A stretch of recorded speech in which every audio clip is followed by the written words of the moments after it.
Welcome everyone to Wednesday. It is the 18th day of May 2022. Your Day with the Podcast brought to you by Cowboy State Daily, Wyoming's news authority. Check them out at cowboystatedaily.com or on their Facebook page.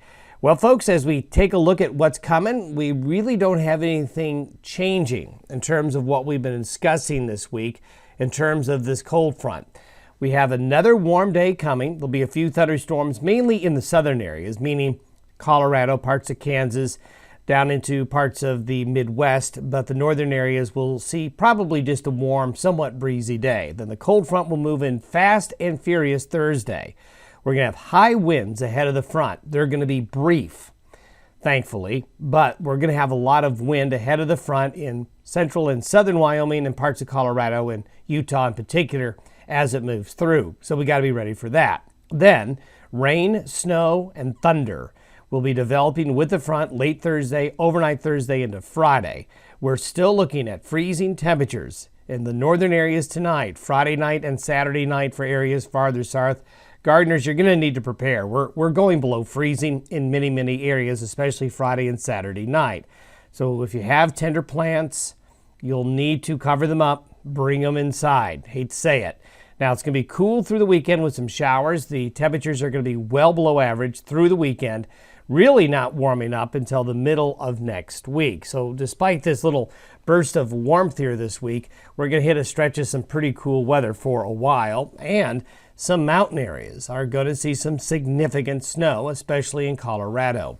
Here's the upper level low. You can see it very well defined as a nice swirl right here, just off of British Columbia, Vancouver Island area right here. And it is showing along here the frontal boundary. Now remember, when we have these cold fronts like this, you always look at the source region of where the colder air is coming from. The source region of colder air is coming right from there, behind it. And you can see it on the upper level chart very well with that high pressure building and growing north, displacing that colder air and having it come south. But during the day today, mild westerly flow off the Pacific and off the desert states will make most of the USA today pretty darn mild. By tomorrow at noon, this is noon mountain time tomorrow, the front makes big progress, south and east, and the cold front is going to be right along this boundary right here by noon tomorrow. And all the cold air is right here behind it, and it's going one direction, and that is south, even a little southwest into parts of Washington and Oregon State. As we look our way into Friday, through Monday night, the trough swings in as the high pressure builds up in the Gulf of Alaska. So really, this is nothing different than what we've been showing you over the last couple of days. The models are in very good agreement with this system. The main low is up over Hudson Bay, but trailing behind it is a big pocket of colder air, this coming in from the northwest. So as we get into the weekend, this is by Saturday afternoon, the trough is just kind of settling in and not really moving very much. So that allows the cold air to penetrate further south, further east into the United States. So most of the USA is going to experience a change with this front to colder weather conditions. Let's take a look at what will happen with temperatures. And this is where it gets really obvious to see what's going on. These are temperatures by afternoon across the Intermountain West. All the orange showing above average temperatures here for another day, very warm in California, but you can see the green and blue here coming into the Pacific Northwest. So this is by tomorrow afternoon. So we've got a good warm day coming up today. This is by 6 p.m. Thursday. So 6 p.m. Thursday, the real contrast with the front is getting down to it's just getting down to Interstate 80 is what it's doing by sundown or just around or before that sundown time frame on Friday, with the push of colder air heading into the northern plains. And really the only thing slowing up the front is the higher terrain of the central Rockies and the mountains of southern Wyoming as it comes through. You can see it trying to climb into the higher terrain, but getting down out into the plains a little bit more. So look at the contrast in temperatures from here to up here by late tomorrow afternoon and evening. Then the front races through. These are the wind gusts. This is by noon Thursday. So the winds are going to get started pretty early Thursday. You can see the Interstate 80 corridor is going to get hard with some very high wind gusts, especially I-25 and I-80 in Wyoming. There'll be some very strong winds, but notice the strong winds also stretch back into Idaho and along Interstate 80 across Utah and on the way to Wendover. As we get into Thursday afternoon, there's a southerly shift of the wind, and that's because the front's moving south very quickly. But we're also going to have some strong winds up across central Montana as well. The strong winds are going to be transitory, brief, but intense. Then as the cold air pours in, you can see this by Friday morning. The cold front is going down, headed towards Amarillo.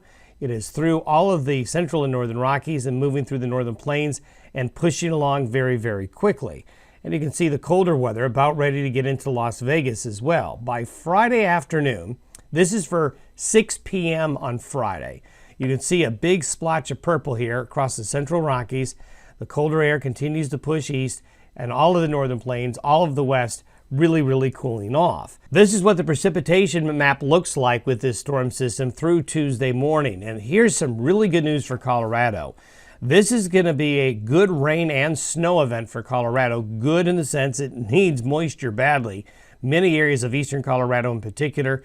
The high country of Colorado looks to be very good. Only far southwestern Colorado really going to miss out on this system. This area right here is going to have a very wet period of time, basically from late tomorrow night, Friday, and lingering shower activity into the weekend. Some pretty good precipitation into the northern areas as well, but it does look like Colorado finally is going to get some badly needed precipitation. Now, it's going to be in the mountains of central and northern Colorado, some very significant late May snow that could be quite heavy. But let's keep our fingers and toes crossed. Even parts of New Mexico here have a chance this weekend into early next week to get some badly needed rain. That would be great news. As we told you yesterday, the computer modeling is over forecasting the snow most likely. However, you have to take this seriously when you look at the potential for the snow getting very far out onto the plains. Now, as you get out into the plains, this is going to be a wet snow that is going to have a hard time sticking because of the very warm temperatures we have now. The ground temperatures will be warm, so there's going to be a lot of melting. But if you get up a little bit higher, especially as you get above 7,000, 8,000, 9,000, 10,000 feet or so, there's going to be several inches of heavy, wet spring snow falling in the mountains of southern Wyoming and central and northern Colorado, then back across the Intermountain West with the system. Whether or not we end up with snowflakes this far east out into the plains, we'll see, but I would not be surprised if at least there's some mix or a brief changeover. Then here we go with temperatures. Now, these are the forecasted low temperatures for Friday morning. So across northern Wyoming here, across parts of Montana, you can see we've got some freezing temperatures or near freezing temperatures getting all the way down into the northern valleys of Colorado and the high valleys of Wyoming. As we get into Saturday morning, look how cold these temperatures are. We've got mid-20s down to near the Palmer Divide in Colorado. We've got lower 30s in western Nebraska, the Dakotas, and then you can see the higher terrain. You're looking at some really cold temperatures here where you see the pink and those purple temperatures. That's where it's going to be really the coldest. That's Saturday morning. This is Sunday morning. Sunday morning, there could be a large area of below freezing temperatures in these pink areas right here. So we've got 3 nights, especially 2, Friday and Saturday night, to get through. I don't think we've got a hard enough freeze coming to worry about sprinkler systems, but certainly plants. Gardeners, you're going to have to cover things up or bring them in. By Monday afternoon, the trough is dissipating, but notice the trough is still kind of hanging around. That's going to keep us cool. By Wednesday and Thursday of next week, we go back to a mild zonal flow again. So it's really not going to be until probably Tuesday or Wednesday of next week before temperatures go back closer to average. So be prepared, folks. We're going to see quite the change in the weather here over the next 24 to 36 hours.